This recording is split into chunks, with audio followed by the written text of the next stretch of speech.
The morning I walked into my shift supervisor's office and saw the woman from the Tim Hortons sitting across from his desk, I genuinely thought I had the wrong room. She was wearing a blazer the color of slate, her gray hair pulled back neatly, and she was watching me with the same calm, unhurried expression she'd had 3 weeks earlier when I'd slid $20 across the counter to cover her order. She didn't smile. She didn't look surprised. She just looked at me the way someone looks at a person they've already made a decision about. My shift supervisor, Gerald, cleared his throat. I took a step back toward the door. "Close it behind you," he said. "I want to tell you how I got to that moment, because none of it makes sense without the beginning." And the beginning was a Tuesday in February, which, if you've ever spent a February in Northern Ontario, you already know is about as low as a day can get before it stops being a day and starts being a punishment. I was working at a Shoppers Drug Mart in Sudbury at the time. Not glamorous, I know. I was 28, freshly out of a relationship that had taken 3 years and most of my savings with it, and I was renting a room in a house on Elm Street with 2 other women I barely knew. I had a college diploma in health administration sitting in a box somewhere under my bed, and a job scanning vitamins and shampoo for $9 above minimum wage. It wasn't where I thought I'd be, but it was where I was. I was on cash that morning. The store was quiet the way only a Tuesday morning in February can be quiet, a few seniors picking up prescriptions, a woman with a stroller buying cold medicine, the kind of foot traffic that lets your mind wander if you're not careful. I'd already mentally redecorated my apartment twice and planned a vacation I couldn't afford by the time she came in. She was maybe 65, I thought at the time. Small, the way some women get small as they get older. Not frail, but compact, like everything unnecessary had been pared away over the years. She was wearing a good coat, wool, charcoal gray, the kind that holds its shape, but her boots were soaked through from the slush outside, and she had a reusable bag from the metro on LaSalle slung over one arm. She picked up a few things. Nothing fancy. A box of oatmeal, some hand lotion, a package of batteries, a small bunch of bananas that had probably been on the discount rack. She put everything on the belt and I scanned it through. $23.14. She tapped her card. The machine made the sound. She looked at it, tapped again. I kept my face neutral. I've been on that side of the counter enough times in my life to know that the worst thing a cashier can do in that moment is look at you with pity.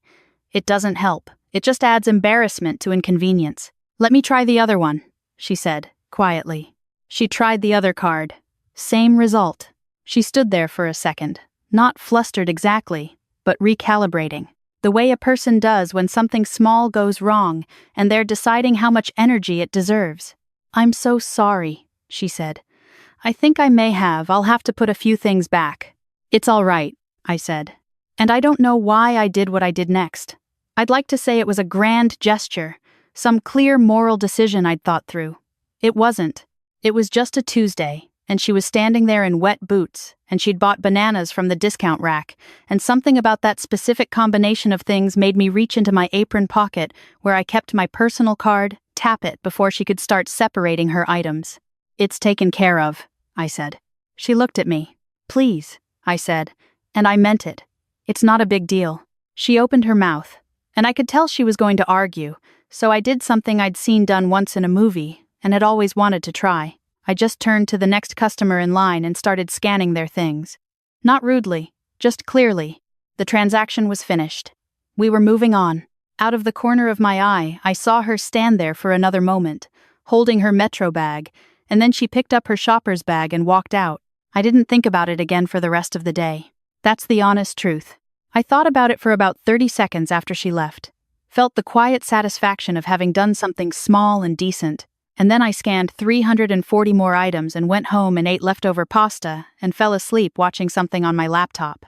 It was $23. It was a Tuesday. I thought about it even less over the next 3 weeks. What I was thinking about instead was my district manager, whose name was Bradley Kowalczyk, and who had made it his personal mission since his promotion 6 months earlier to ensure that every person working under him understood, at all times, how replaceable they were. Bradley was 34. He had a business degree from Laurentian and a way of standing in the middle of the store floor with his arms crossed that he clearly practiced in a mirror. He called staff meetings that were really just 30-minute performances of his own authority. He had never worked a cash register in his life, as far as I could tell, and he had strong opinions about everything from the angle of the promotional displays to whether staff were smiling with sufficient brand enthusiasm. He had taken a particular interest in me after I'd made the mistake, at my 6-month review, of suggesting that the way we were scheduling pharmacy staff was creating unnecessary wait times for customers picking up prescriptions. I'd said it politely. I'd had a specific alternative to propose. He had listened to the whole thing with the expression of a man being told something he already knew by someone whose opinion he hadn't requested. "I appreciate the feedback," he said, in the tone of someone who did not appreciate the feedback. After that, I was never quite off his radar. Small things started happening.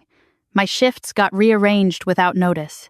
I was assigned to restock the seasonal section, which in February means Valentine's Day clearance and the first wave of Easter inventory 3 shifts in a row, a job that everyone knew was given to people Bradley wanted to disappear for a few hours. He started doing walk-bys of my register during busy periods, standing close enough that customers noticed, not saying anything, just standing there with his arms crossed and his badge catching the fluorescent light. Nothing I could report, nothing even worth describing to a friend without feeling like I sounded paranoid.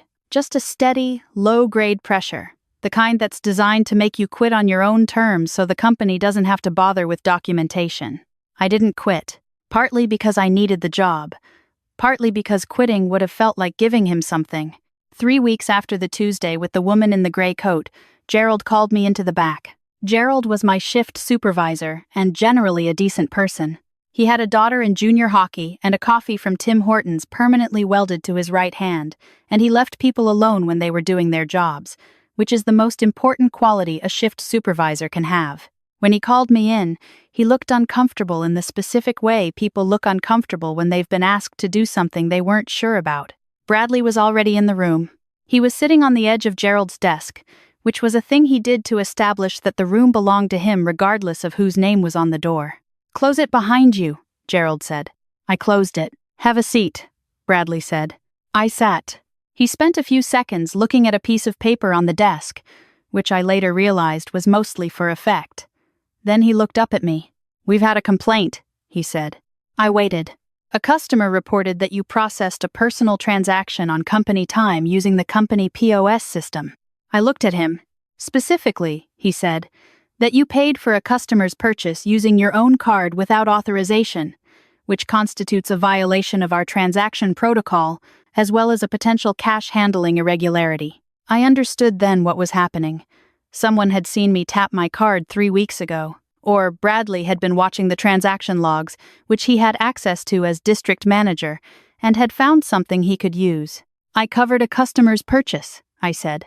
"She had $23 of groceries and her cards weren't working. I paid for it myself. It didn't affect the till." "That's not the point," Bradley said. "Then what's the point?" He looked at me the way men like Bradley look at women who ask clear questions, as if clarity itself is a form of insubordination. "The point is that we have protocols, and those protocols exist for a reason, and when employees decide on their own authority to override them, I used my personal card to buy someone's groceries," I said. "I didn't override anything. The transaction processed correctly. The till balanced." Gerald was looking at the wall. "I'm going to need you to take the rest of the day," Bradley said. "Paid.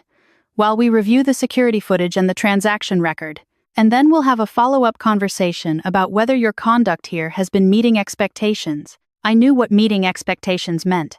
I'd watched him use the same phrase with 2 other employees before they found reasons to leave. I stood up. I was somewhere between furious and exhausted, which is a very specific emotional state that I think a lot of people who work in retail know intimately. I wanted to say something sharp and precise that would matter. I wanted to find the exact sentence that would make him understand that what he was doing was small and transparent and unworthy of the authority he'd been handed.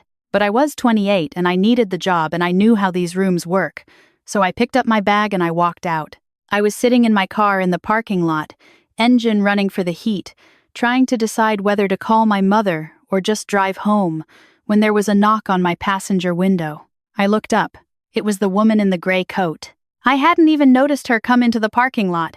She was standing in the slush in her soaked boots, holding the same Metro bag, and she made a small motion with her hand that meant, "Can I get in?" I unlocked the door. She sat down, put her bag on her lap, and looked straight ahead through the windshield for a moment at the gray February parking lot and the Canadian Tire across the street. "I saw you come out," she said. "I was just coming in for my prescription." "Okay," I said. I wasn't sure what else to say. "You look like you've had a difficult morning." "I've had better ones." She was quiet for a moment. Then she said, "The manager, Bradley." I looked at her. "He does that," she said. "That particular thing, of finding something technically arguable and using it. You know him?" She didn't answer that directly. "How long has he been in that role?" 6 months, I said. "Since October." She nodded, like that confirmed something she already suspected. Then she turned and looked at me properly for the first time. "I want to ask you something," she said. "And I want you to answer honestly, not the way you'd answer in a performance review." "All right, why did you pay for my groceries?" I thought about it. I thought about the various ways I could answer that sounded better than the truth, and I decided she'd ask me not to do that. "Your boots were wet," I said. "And you'd bought bananas from the markdown section. And I've been on the other side of that counter." She looked at me for a long moment. "What's your name?" she said. "Claire," I said. "Claire Beaumont." "Margaret Hollis," she said. And she held out her hand, and I shook it, and neither of us said anything else for a while. She asked if she could have my phone number. I gave it to her. She said she'd be in touch, which is the kind of thing people say in parking lots that you never fully believe. And then she got out of my car and walked back through the slush into the store. I drove home. I ate cereal for lunch because I couldn't be bothered to cook. I fell asleep on the couch. My phone rang at 4 in the afternoon. It was a number I didn't recognize, with a Toronto area code. The woman on the other end introduced herself as Renata, assistant to Margaret Hollis, and said that Miss Hollis would like me to come in for a meeting on Thursday at 10, if I was available, at the address she was about to give me. The address was on Bay Street. I wrote it down. I said I was available. I hung up. Then I sat on my couch for about 10 minutes trying to figure out what was happening. I looked up Margaret Hollis that night. I don't know why I hadn't done it in the car, or at home after she'd left. Maybe I hadn't wanted to find out something that would change the way the afternoon felt. But I looked her up. Margaret Hollis, I discovered, was the founder and executive chair of Hollis Pharmacy Group, which operated a network of 112 independent pharmacies across Ontario, Manitoba, and Saskatchewan. She had started the company at 31 with a single location in Timmins, expanded steadily through the 90s, and had been named to the Order of Canada 4 years ago for her contributions to rural healthcare access. She was also, I found out by reading a bit further, the majority shareholder in 3 regional pharmacy chains, one of which was the parent company of the franchise group that operated the Shoppers Drug Mart on Paris Street in Sudbury, where I had worked for 14 months and where Bradley Kowalczyk had spent the morning implying I might lose my job for spending $23 of my own money on a stranger's oatmeal and bananas. I sat with that for a while. Then I made myself a cup of tea and went to bed. Thursday morning, I drove to Sudbury Airport and took the first flight I'd ever taken alone to Toronto, which was 51 minutes and cost me $180 I didn't really have. I took the subway to Bay Street. I found the building. I went up to the 14th floor in an elevator with brushed steel walls and a woman who smelled like very good perfume, and I sat in a waiting room with chairs that were more comfortable than anything in my apartment and a view of the lake in the distance between the buildings. Renata, who was composed and efficient and offered me coffee twice, brought me in at exactly 10. Margaret Hollis was standing at the window when I came in. She turned when she heard me, and she looked, for the first time, like what she actually was. Not the woman in the wet boots with the markdown bananas, but someone who had spent 30 years making very large decisions and living with the outcomes. She shook my hand. "Thank you for coming," she said. "Sit down." There was a folder on the desk. She didn't open it right away. "I want to tell you something first," she said. "And I want you to hear it as an observation, not an apology, because I don't think an apology from me is what's actually useful here." I nodded. "I make it a practice," she said, "every year or two, to visit locations, unannounced. Not the regional managers, not the franchise coordinators. I go in myself, as a customer, and I pay attention to what I see." She paused. "My card didn't decline because of a banking error. I left the house without the right card. I do that more than I'd like. What I was paying attention to was what happened next." I looked at her. In 11 years of doing this, she said, do you know how many times a frontline staff member has covered a customer's purchase from their own pocket? I shook my head. 3, she said. You're the third. She opened the folder then. There were documents inside, a few pages, and she turned it toward me. I looked down at it. It was a job description. Health Operations Coordinator, Regional Support, Northern Ontario. Reporting to the VP of Community Pharmacy Initiatives. Salary in the range of $62,000 to $68,000. I looked up. That's not charity, she said, and her voice was very clear and very direct. I want to be specific about that. I'm not offering you that position because you paid for my groceries. I'm offering it because I watched you manage that interaction with exactly the kind of judgment that I spend a great deal of time trying to find in people who work in healthcare-adjacent environments. You made a decision that was kind and you made it look like nothing, which is significantly harder than it sounds. And then, I watched you, on Tuesday of this week, handle a bad faith disciplinary process with considerably more composure than I would have managed at your age. I realized she had been watching longer than I knew. What happened to Bradley, she said, and it wasn't entirely a question, was going to happen eventually. He has a pattern. Your situation simply accelerated the documentation. There were 100 things I wanted to ask. I asked the only one that actually mattered. Why does the position exist? She smiled for the first time. It changed her face considerably.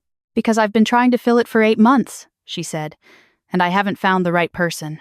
And it occurred to me on Tuesday, sitting in the parking lot of one of my own stores, that I may have been looking in the wrong places. I looked at the folder again. I thought about the box under my bed with the health administration diploma in it. I thought about the shift scheduling memo I'd written in my head 100 times and never sent anywhere. I thought about 14 months of scanning vitamins and answering questions about where the cold medicine was kept and knowing, in the part of my mind I tried not to listen to, that I understood how the systems in that building worked better than most people who were being paid to run them. I'd need to think about it, I said.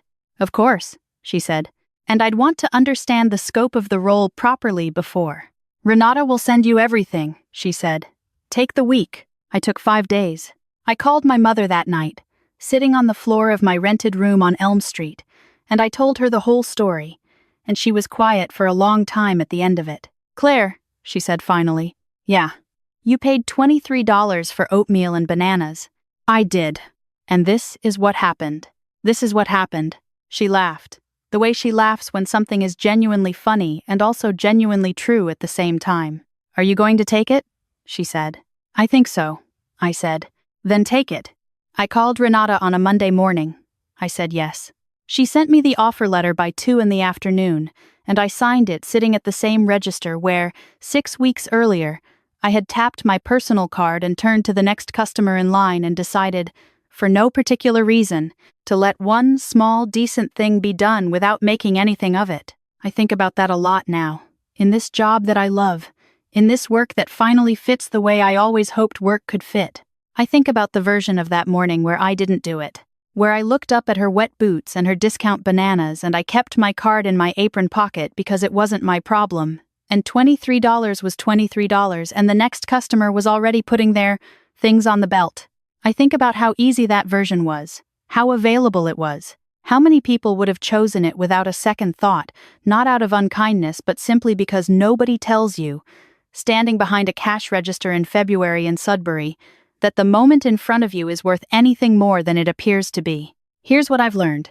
Doing the work I do now, talking to pharmacy staff across 3 provinces, sitting in break rooms in small towns where the nearest hospital is 45 minutes away, and the staff have been managing more than their job descriptions say they should. The people who are actually holding things together are almost never the people with the titles. They're the person who stays 20 minutes after their shift to make sure an elderly customer understands their new prescription. They're the one who notices that the wait times in the pharmacy are backing up because of something procedural, not something personal, and who says so out loud, even when they're not sure anyone wants to hear it. They're the one who, on a Tuesday in February when everything is gray and cold and nothing feels like it means anything, still does the small right thing and then goes back to work like it was nothing. Margaret Hollis told me something once, in a meeting in that same office on Bay Street, when I asked her how she decided who to trust. She said she'd learned to watch not what people did when they knew they were being evaluated, but what they did when they were certain no one was paying attention. She said the gap between those two things told her almost everything she needed to know. I think about my wet boots, her markdown bananas, the $23.14, a Tuesday in February that I wasn't going to remember. I don't think about it because it changed my life, though I suppose it did. I think about it because it didn't feel like a choice that mattered. It felt like nothing. It felt like turning to the next customer in line. And I keep thinking about all the nothing choices that are actually something, sitting there every day inside ordinary moments, waiting to see which version of yourself is going to show up. That's the thing the Marine Corps doesn't wait. That's not my story. Let me tell it the right way. That's the thing nobody tells you when you're standing behind a counter in a city that's gray for 5 months a year, trying to get through a Tuesday. You don't always know what a moment is worth while you're in it. Sometimes you find out later. Sometimes the moment finds you,